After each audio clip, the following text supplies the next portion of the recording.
नमस्कार साथियों, कक्षा 12 अनिवार्य हिंदी का आज और एक और जो लेसन है वो लेकर के आपके सामने हाजिर हैं।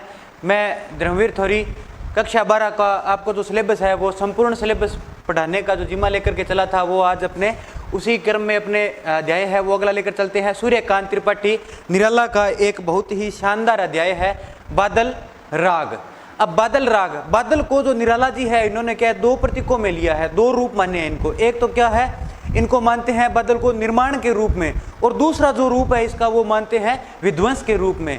निर्माण है वो तो इन्होंने माना है कि जो शूद्र और जो गरीब लोग हैं, जो छोटे लोग हैं, उन लोगों के लिए तो ये बादल है वो क्या है, निर्माण के रूप में माना गया है। और जो बड़े बड़े पूंजीपति वर्ग के लोग हैं, जो शोषक वर्ग है, उनके लिए इन्हें माना है विध्वंस के रूप में। और वैसे अगर इस अध्याय को देखा जाए तो बादल है वो इन्होंने माना है क्रांति का एक प्रेरक माना है। और इन्होंने बताया है जो छोटे लोग हैं, जो शोषित लोग हैं, शोषित मतलब जिनका शोषक वर्ग है वो क्या है, शोषण करते हैं, अर्थात जिनका शोषण हो चुका है वो छोटे लोग हैं, शोषित लोग हैं, उनके लिए तो क्या है ये निर्माण के रूप में आते हैं। वो तो क्या क्रांति की मांग करते हैं। और बताया गया है कि जो क्रांति है, जब भी क्रांति होती है उस क्रांति से क्या है, जो छोटे लोग हैं अर्थात जो शोषित लोग हैं उन्हीं लोगों को क्या है फायदा होता है। और जो शोषक लोग हैं, पूंजीवती जो लोग हैं, उन लोगों को क्या है, जब भी क्रांति होती है, अर्थात इन्होंने बादल को क्रांति का रूप माना है। और बताया कि जब क्रांति होती है तो वो क्या है, भय से आक्रांत या फिर पीड़ित हो जाते हैं, उनका जो सब कुछ जो खजाना है वो क्या है, चला जाता है। जब जब क्रांति हुई है तब तब जो छोटे लोग हैं, शोषित जो लोग हैं, उन शोषित लोगों को क्या है, नुकसान हुआ है। और जो शोषक वर्ग है उनको नुकसान हुआ है। और जो शोषित जो लोग हैं अर्थात जो छोटे लोग हैं उनको हमेशा क्या है, फायदा ही हुआ है। अब सूर्यकांत त्रिपाठी निराला के बारे में अगर अपने देखें तो सूर्यकांत त्रिपाठी तो इनका नाम है, निराला इनकी क्या है, उपाधि है। हालांकि वैसे देखा जाए तो ये उपाधि इन पे बिल्कुल सेट बैठती है।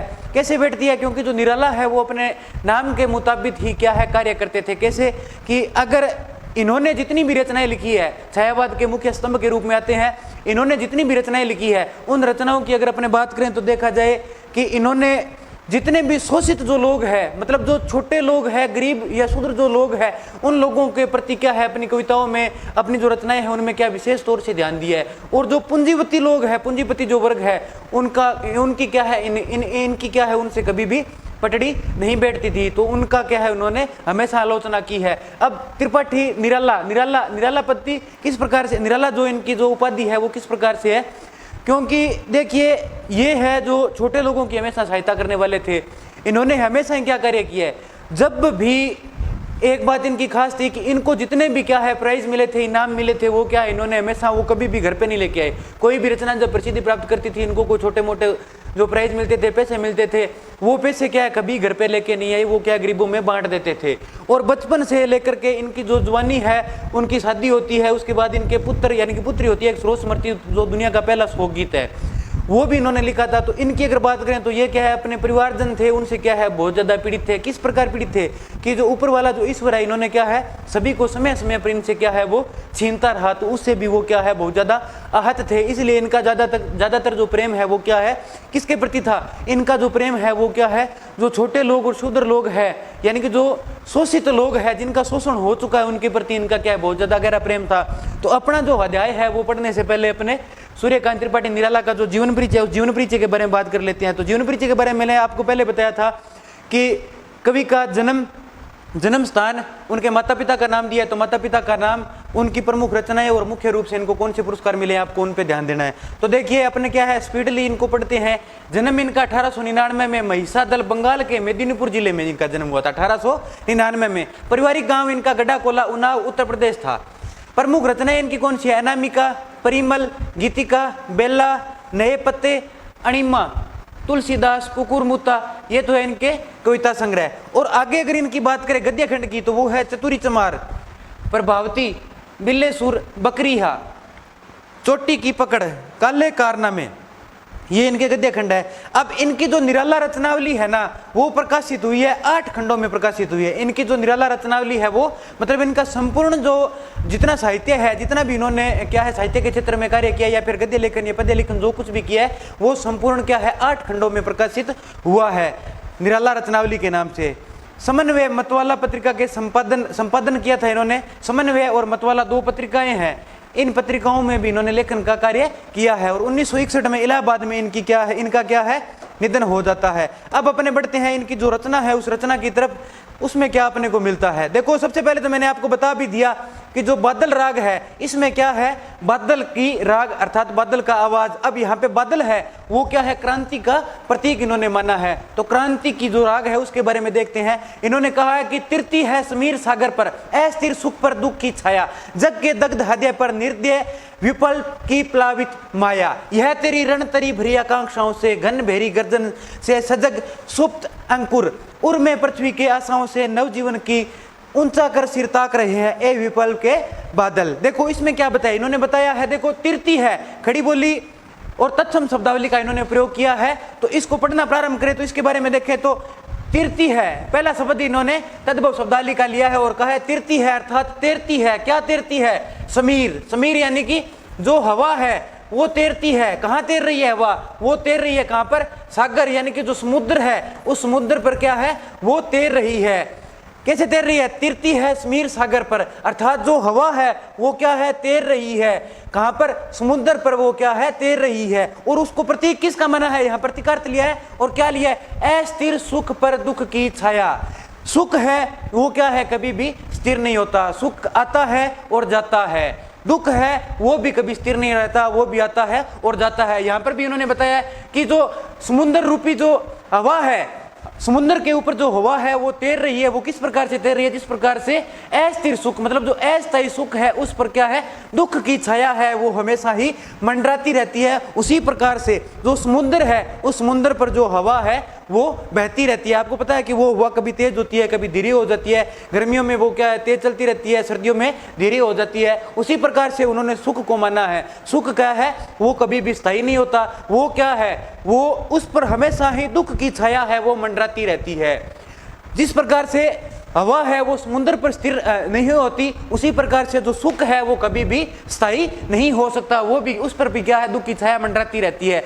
जग के दग्ध हृदय पर निर्दय विपल्प की प्लावित माया, यहाँ पे विपल्प है उसका अर्थ है क्रांति।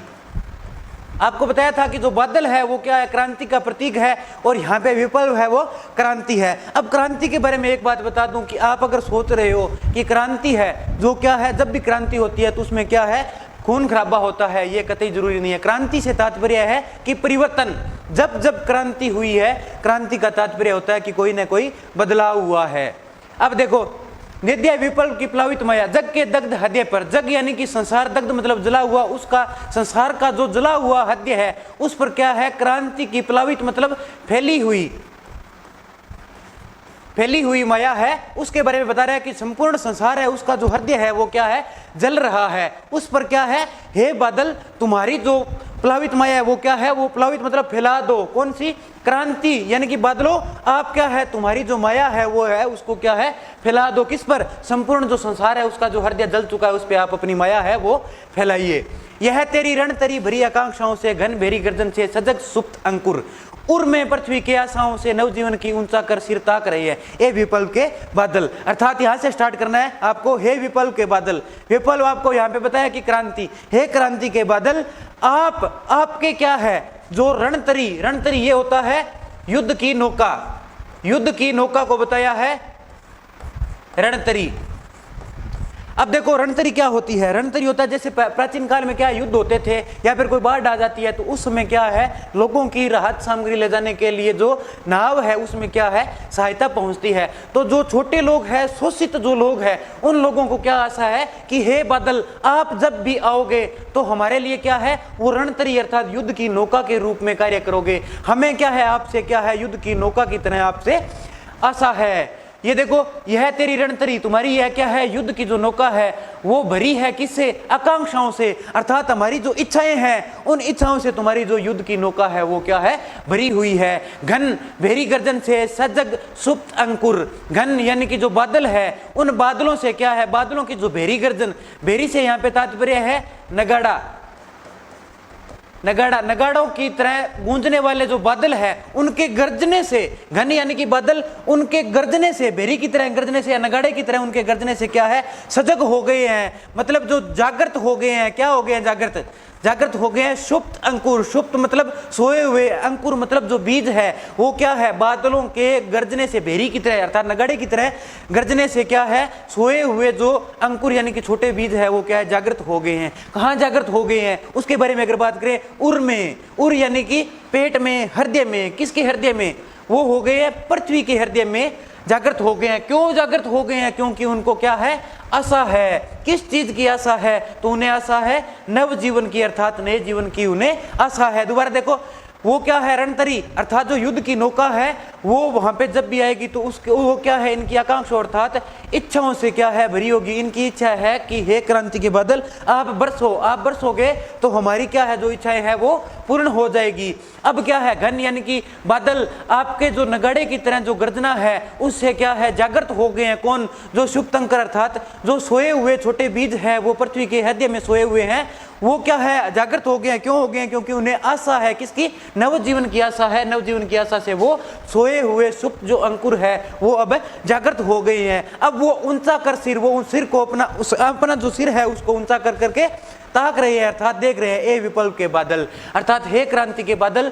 जो पृथ्वी का जो हृदय है उस हृदय में सोए हुए छोटे छोटे जो अंकुर है वो क्या है, अब जागृत हो गए हैं। क्यों जागृत हो गए हैं? क्योंकि उन्हें अब आशा है। किसकी? नवजीवन की आशा है। हे क्रांति के बादल, तुम्ही से अब क्या है, जो छोटे लोग हैं, शोषित जो लोग हैं, उनको एक बहुत बड़ी आशा है। दूसरा प्रतिकार तक अगर अपने ले तो यहाँ पे बादल के रूप में लिया है। दूसरा बता रहे हैं कि अब क्रांति जब भी होगी तो जो छोटे लोग हैं, शोषित जो लोग हैं, वो भी अब क्या है, सिर को ऊंचा करके ताक रहे हैं अर्थात देख रहे हैं। क्योंकि उन्हें भी आशा है नवजीवन की कि जब क्रांति होगी जो शोषक वर्ग है वो नष्ट हो जाएगा और जो हम जो शोषित लोग हैं वो क्या है, अब ऊपर उठेंगे। क्योंकि जब जब क्रांति होती है तो उसमें क्या, जो शोषक वर्ग है अर्थात जो पूंजीपति लोग हैं उन पूंजीपति लोगों को ही नुकसान होता है। जो सामान्य लोग, जो गरीब लोग हैं, उनको कभी भी कोई नुकसान नहीं होता। जो क्रांति है, आज तक जो भी क्रांति हुई है उस क्रांति का इतिहास उठा करके आप देखना, हमेशा पूंजीपति लोगों को नुकसान हुआ है। इसीलिए अब जो निराला है, सूर्यकांत त्रिपाठी निराला, वो यहाँ पे उम्मीद लगा रहे हैं, प्रतिकार तर्क में बोल रहे हैं कि जब क्रांति होगी तो उससे क्या, छोटे लोग उठेंगे और जो शोषक लोग हैं वो क्या है, नष्ट हो जाएंगे। अब आगे इसमें बताया गया है, आगे अपने देखते हैं।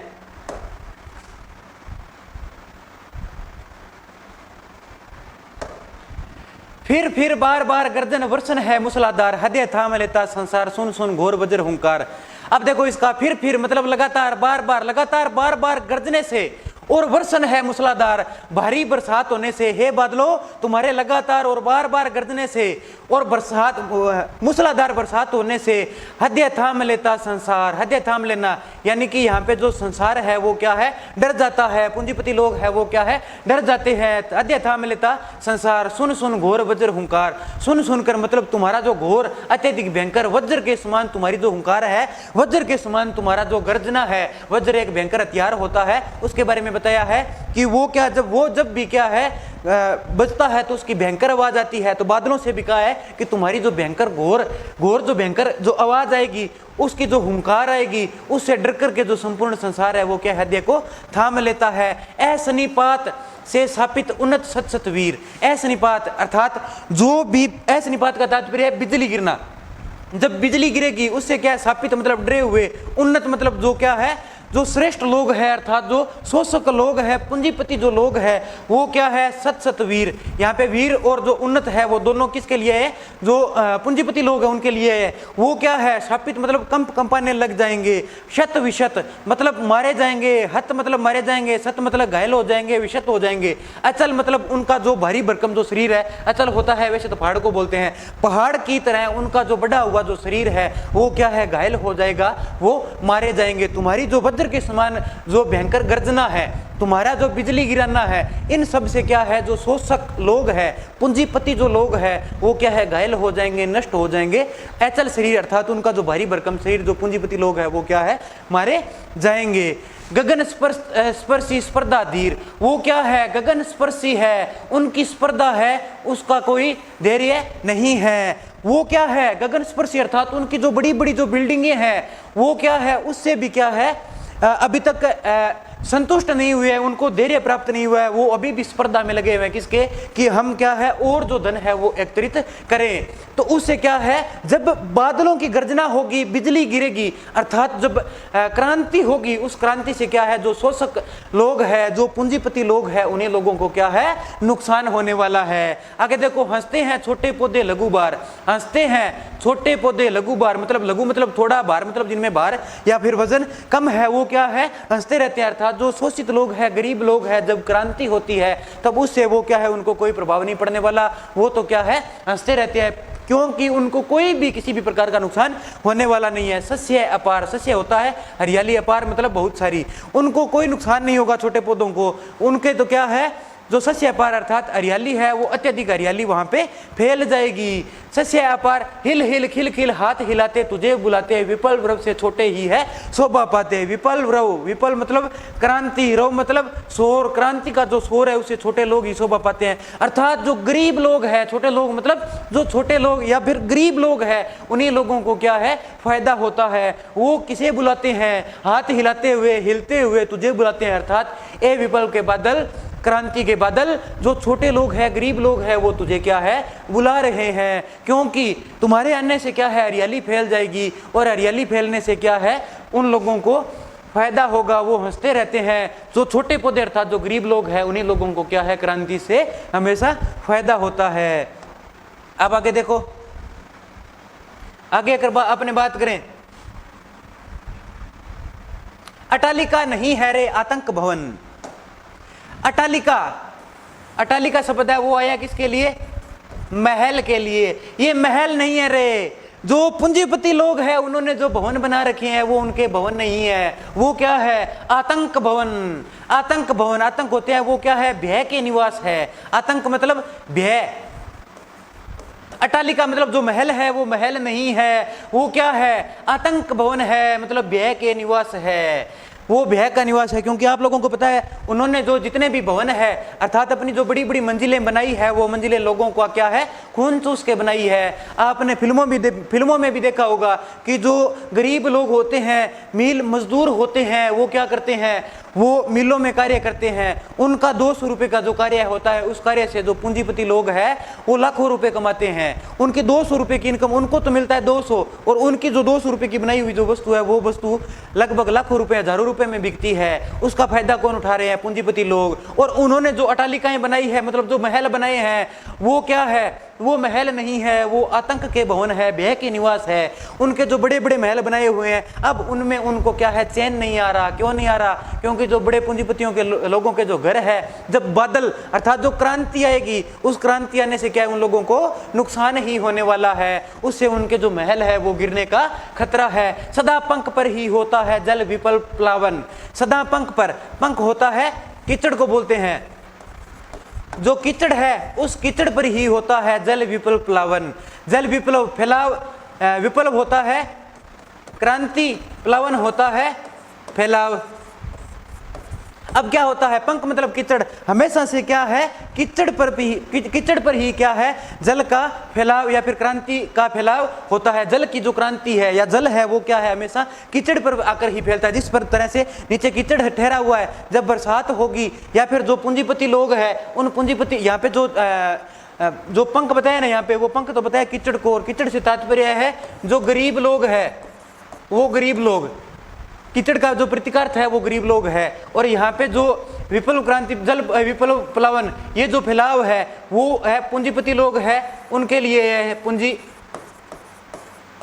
लोगों के लिए फैलाव, ये जल विप्लव प्लावन है। अब क्या है, जो लोग हैं, कौन से, जो पूंजीपति लोग हैं, उनका जो फैलाव है, अर्थात उन लोगों को ने जितना भी जो शोषण किया है वो किसका किया है, पंख का। अर्थात जो गरीब लोग हैं उन लोगों का ही इन्होंने क्या है, शोषण किया है। अब आगे देखे, शुद्र प्रफुल्ल जलज से।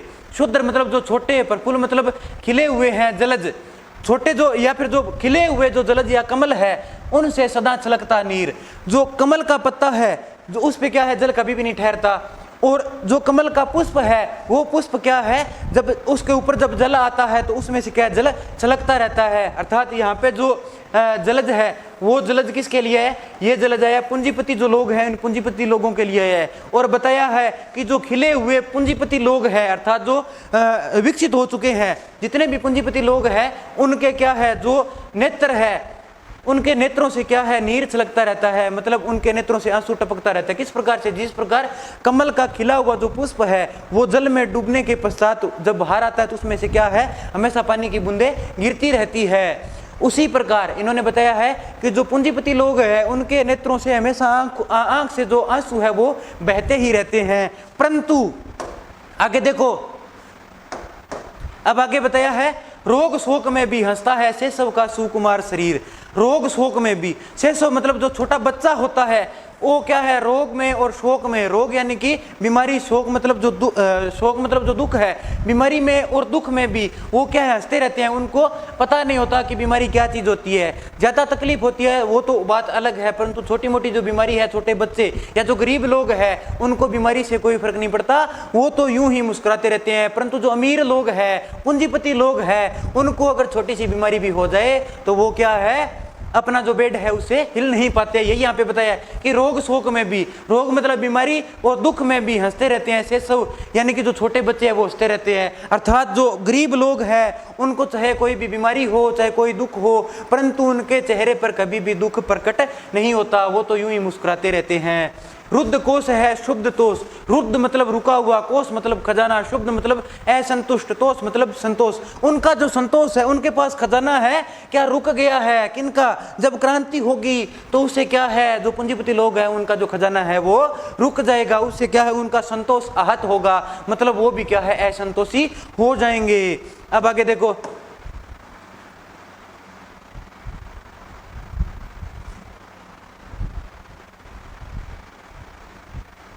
अंगना अंक से लिपटे भी, अंगना अंग से लिपटे भी आतंक अंक पर कांप रहे, धनी वज्र गर्जन से बादल त्रस्त नयन मुख ढांप रहे।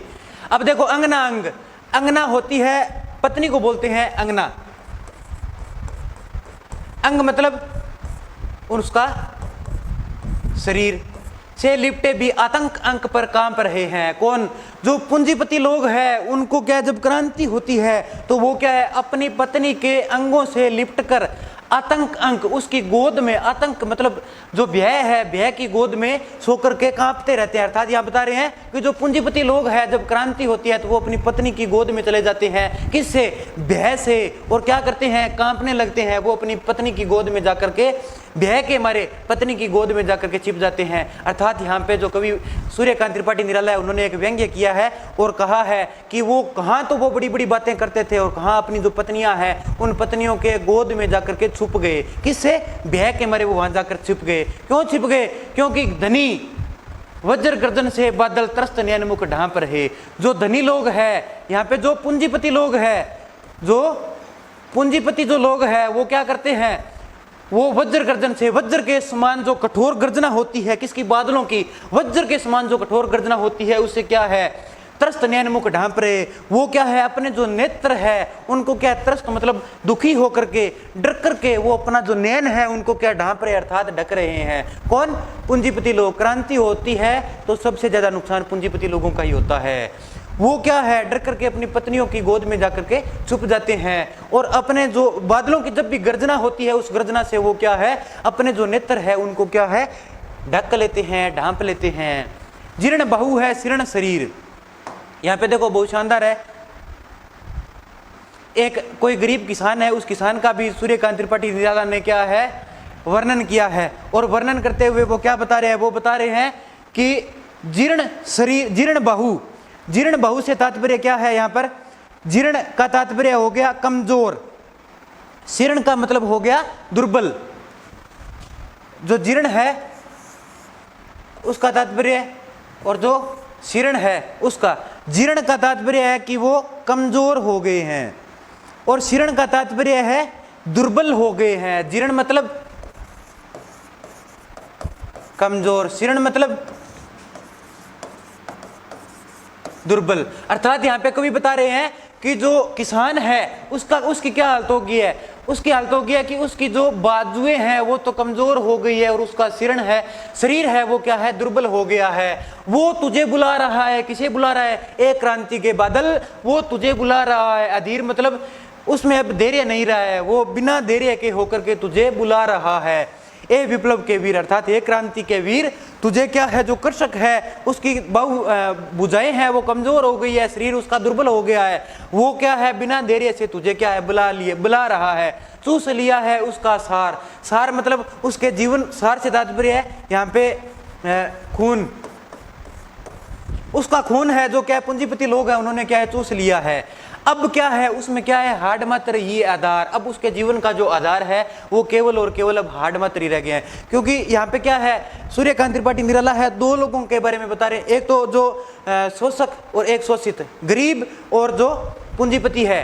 अब जो पूंजीपति लोग हैं उन्होंने क्या है, जो गरीब लोग हैं उनका सारा खून है वो चूस लिया है, इसलिए वो क्या है, ए जीवन के पारावार, हे जीवन के पारावार मतलब समुद्र, हे जीवन के समुद्र, जीवन देने वाले समुद्र अर्थात बादलों, आप क्या है अब आओ, तुम्हें क्या है, जो कृषक है वो बिना धैर्य के अब तुम्हें क्या है बुला रहा है। क्यों बुला रहा है, क्योंकि उनका जो संपूर्ण सार अर्थात खून है वो क्या पूंजीपति लोगों ने चूस लिया है, अब उनमें केवल और केवल हाड मात्र ही रहे हैं। तुझे वह धैर्य, बिना धैर्य के वो बुला रहा है, क्योंकि उसकी जो भुजाएं हैं वो अब कमजोर हो चुकी है, शरीर उसका क्या है दुर्बल हो चुका है। अपना अध्याय यहाँ पे समाप्त होता है। दोस्तों आपसे एक रिक्वेस्ट रहेगी, अगर आपको वीडियो अच्छा लगा तो आप मेरे चैनल को सब्सक्राइब जरूर करें। आपका मेरे प्रति योगदान केवल और केवल यही रहेगा कि आप मेरा जो चैनल है उसको सब्सक्राइब कीजिए और जो अपने जो साथी है उनके साथ भी साझा कीजिए। वीडियो अच्छा लगा हो तो लाइक कीजिए। जय हिंद, जय भारत।